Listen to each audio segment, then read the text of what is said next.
मैं अपूर्व हूं। भगवान ने क्या कहा? अपूर्व हूं। भगवान का कहने का मतलब यह था कि मेरे से पहले कोई पूर्व में था, ना है, ना रहेगा। लेकिन उसने समझा कि ऐसा ब्राह्मण हमने आज पहली बार देखा, इसलिए अपूर्व है। दूसरा प्रश्न किया राजा बलि ने, भगवान आप कहां रहते हैं? तो भगवान ने कहा कि समस्त पृथ्वी पर मेरा निवास स्थान है। भगवान का कहने का अर्थ यह था कि मैं अणु अणु में, कण कण में व्याप्त हूं। लेकिन राजा बलि ने समझा कि आज यहां रहते हैं, कल वहां रहते हैं, आज इस नगर में, कल दूसरी नगर में, इसलिए समस्त पृथ्वी पर घुमा करते हैं। इसलिए बता रहे हैं कि संपूर्ण पृथ्वी ही मेरा निवास स्थान है। ठीक है भगवान। तीसरा प्रश्न किया है, भगवान आपके माता पिता? भगवान ने कहा मैं अनाथ हूं। भगवान का कहने का अर्थ था मेरा कोई नाथ नहीं है, मैं सबका नाथ हूं। लेकिन राजा बलि ने अनाथ आले वाला अनाथ समझ लिया।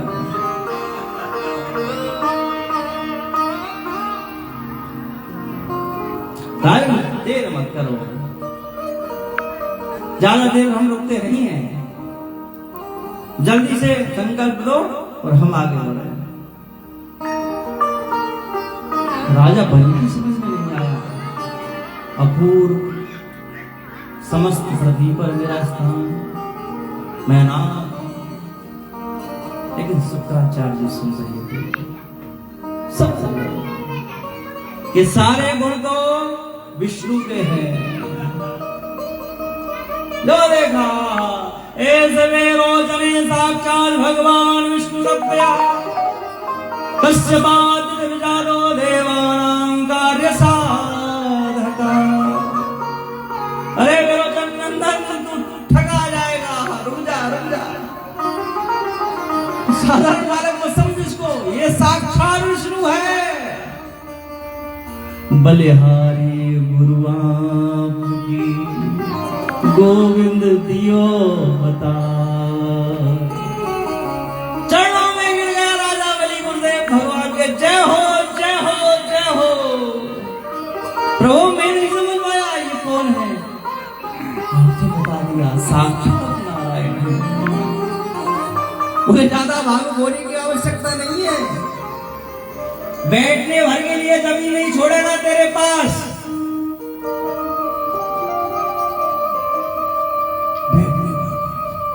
अरे तीन ही लोक में तेरी संपत्ति है, एक पैर में ऊपर के लोगों को नाप लेगा, एक पैर में नीचे की सारे तल अतल वितल सातल महातल पाताल तक चला जाएगा। तीसरा पैर रखने के लिए जमीन नहीं बचेगी तेरे पास, फिर क्या देगा? विचार करो, किसी को 3 पग देने हो और 2 ही पग दे तब भी झूठा, और ना दे तब भी झूठा। तो गुरुदेव ने कहा कि झूठा तो तू कहलाएगा ही, इसलिए मना कर दे कि मैं नहीं दे सकता। अब विचार करो, शुक्राचार्य जी मना क्यों कर रहे हैं भगवान से? क्या भगवान को विपक्षी है? आखिर क्या बात है? शुक्राचार्य जी भगवान विष्णु से द्वेष करते हैं। द्वेष का कारण क्या है?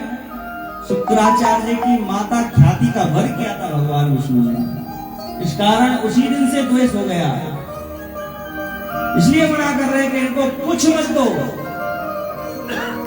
लेकिन राजा बलि कहता है बलिहारी गुरु आपकी गोविंद दियो बताए। भगवान आपके लिए कोटि कोटि धन्यवाद, लेकिन गुरु का कार्य होता है भगवंत तक पहुंचाना, आपने वो काम कर दिया है। अब मेरा काम है कि आगे मुझे क्या करना है। बोले मैं तुझे श्राप दे दूंगा, बोले आपका श्राप शुरू हो जाएगा, लेकिन अब भगवान से विमुख नहीं हो सकता। बोले मैं तुझे श्राप देता हूं तो श्रीहीन हो जा। बोले हो जाने दो, लेकिन भगवान से विमुख नहीं होगा। कथा आती है महाराज अन्य पुराणों में, रानी विंध्यावली को लेकर राजा बलि संकल्प करने वाले थे कि झाड़ी में बैठ जाते हैं, सूक्ष्म धारण करके शुक्राचार्य जी भगवान एक कुशा के द्वारा उनकी आंख फोड़ देते हैं। यहाँ भी संकेत मिलता है कभी भी धार्मिक आयोजन जो कर रहा हो उसमें व्यवधान नहीं पैदा करना चाहिए।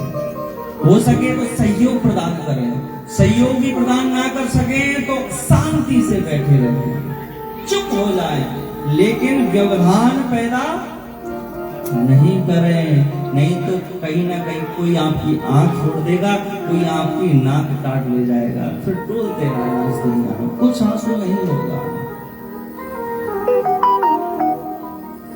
संकल्प लिया है राजा बलि ने, जो संकल्प छोड़ा है भगवान ने कहा राजन नापे, बोले हाँ प्रभु नापो।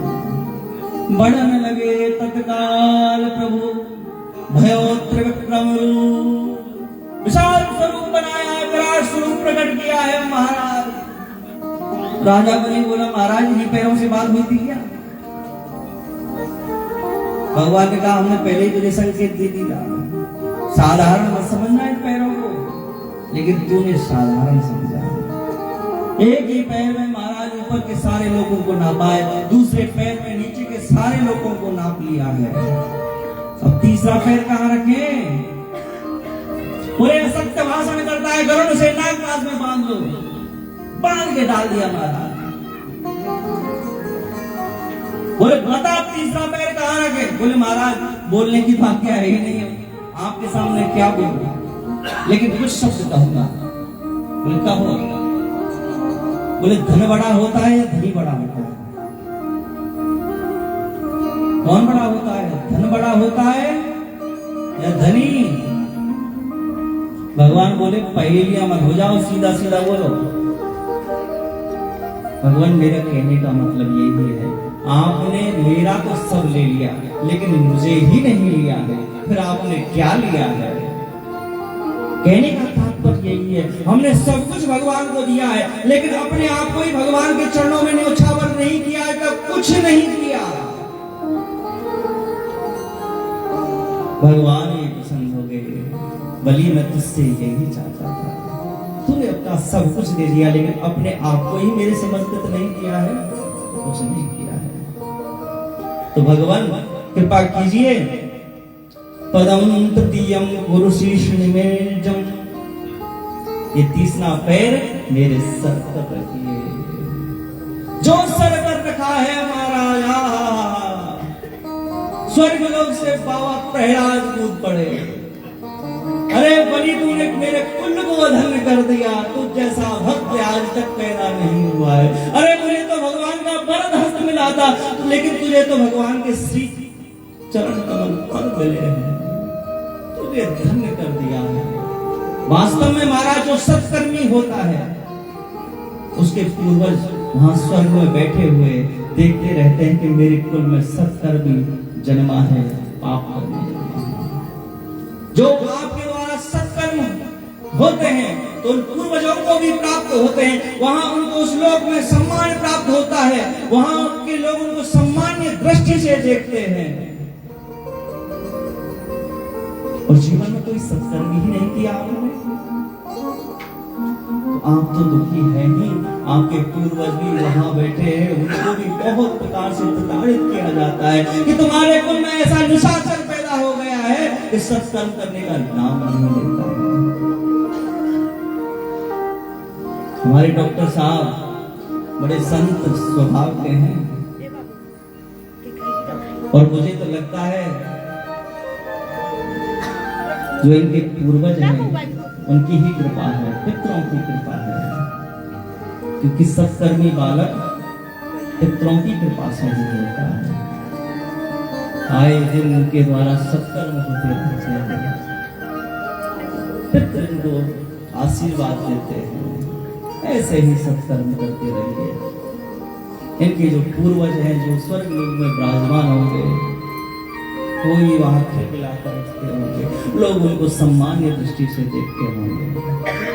क्योंकि सत्कर्मी बालक जहां पैदा होता है महाराज, अपना कल्याण तो करता है, अपने साथ में जितने भी लोग होते हैं उनका भी कल्याण होना निश्चित है। संत स्वभाव है, बड़े अच्छे ज्ञानी हैं, और इनके सबके होते हुए भी संत भगवान के प्रति अपार प्रेम और भगवान के प्रति अपार प्रेम, यही इनका आभूषण है। इससे बड़ा कोई आभूषण नहीं है, इससे बड़ी कोई उपलब्धि नहीं है। बोले कृष्ण कन्हैया लाल की। प्रहलाद जी आए हैं, शुभ आशीर्वाद दिया है, बेटा बलि तूने मेरे कुल को धन्य कर दिया है।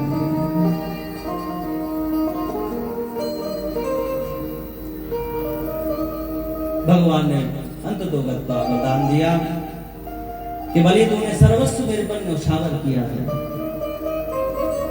तो तू यहां तो नहीं रह सकता, जा स्वतः लोक में चला जा और वहीं पर रह अपने सगे संबंधी सुरत प्रेमियों के साथ में। जब भी तू दरवाजे पर दृष्टि डालेगा मुझे वहां पाएगा। तो बताओ, राजा बलि बांधे या बामन भगवान बांधे? भगवान ही बांधे, प्रेम से बांधे। बिना प्रेम रीझत नहीं नटवर नंद किशोर।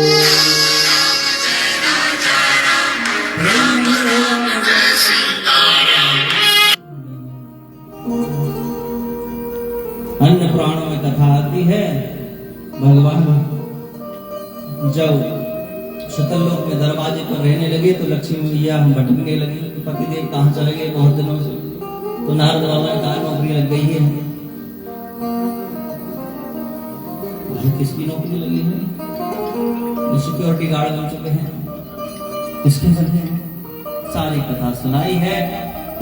भगवती आती है, राजा बलि से अपने पति को मान कर लिया। बोले कृष्ण कन्हैया लाल की।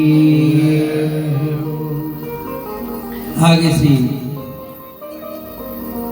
सुखदेव जी महाराज मत्स्य अवतार की कथा सुनाते हैं। बोले मत्स्य भगवान की। नवम स्कंद में प्रवेश करते हैं। प्रथम सूर्यवंश का वर्णन।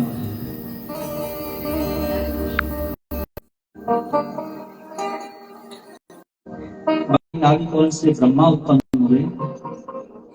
ब्रह्मा के मरीचि के कश्यप, कश्यप के व्यवस्थ मनु के 10 पुत्र हुए। 10 पुत्रों में सयाति के आनर्त, आनर्त के रेवत। ये रेवत है, ये रेवती मैया के पिताजी हैं। रेवती मैया इतनी बड़ी थी महाराज कि कोई इनसे विवाह करने के लिए राजी ना हो। तो शिकायत को लेकर राजा रेवत ब्रह्मलोक में पहुंच जाते हैं। ब्रह्मलोक में जैसे ही पहुंचे, ब्रह्मा जी को समय मिला, वैसे मिले। अपना दुबड़ा कहा कि भगवान आपकी कृपा से एक कन्या हुई है, बड़ी लंबी है, कोई विवाह करने के लिए तैयार नहीं है। अरे भाई तुम यहाँ आए हो, इतने में तो एक युग बीत गया पूरा। बोले अभी त्रेता चल रहा है, बलराम जी का अवतार हुआ है, जाओ बलराम जी के साथ विवाह कर दो, शेषावतार। तो नीचे आए महाराज, बलराम जी के साथ विवाह किया। बलराम जी 7 हाथ के और रेवती मैया 20 हाथ की। धीरे से बोलो राधे राधे। जोड़ी बनी, जोड़ी बनी। पत्नी कहां तक अच्छी रहती है?